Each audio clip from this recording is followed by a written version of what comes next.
Et je donne la parole à Monsieur Hendrik Davy pour le groupe LFI. Madame la Présidente, Madame la Ministre, chers collègues, les salariés de GRDF, en grève depuis un mois, occupent depuis hier soir le site de Marseille.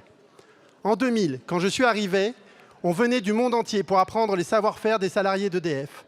Nous étions un exemple, nous étions fiers, et tous les salariés avaient le service public chevillé au corps. Aujourd'hui, ils nous préparent à des coupures de courant dans les écoles. C'est une honte. Ce sont les mots des salariés de GRDF. Que réclament-ils? Une hausse de leur salaire de 4,6%. Cela coûterait à peine 18 millions d'euros, alors que GRDF a versé 518 millions de dividendes.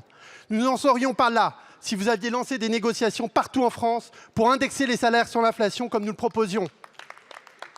Pire, vous avez choisi la répression, notamment à RTE qui gère le transport de l'électricité et où une enquête est ouverte après le suicide d'un salarié. Cette situation sociale à GRDF et à RTE dit beaucoup de choses de la crise énergétique que nous traversons. D'abord, le mépris des salariés et la casse méthodique du service public. Ensuite, un manque cruel de volonté politique pour développer des énergies renouvelables et une rénovation globale des bâtiments. Encore une fois, vous n'avez rien anticipé. Des délestages sont donc prévus, notamment dans les zones rurales, menaçant de désorganiser le pays. Les Français sont inquiets pour les patients hospitalisés à domicile, les transports ou les écoles.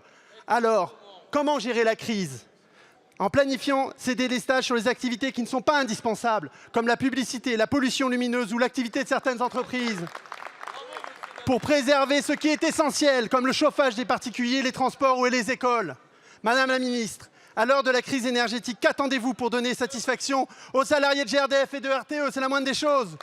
Allez-vous planifier les délestages, préservant les plus démunis, les activités essentielles? Et enfin, quand allez-vous recréer un service public intégré de l'énergie dont notre pays a tant besoin pour mener à bien la transition énergétique? Je vous remercie.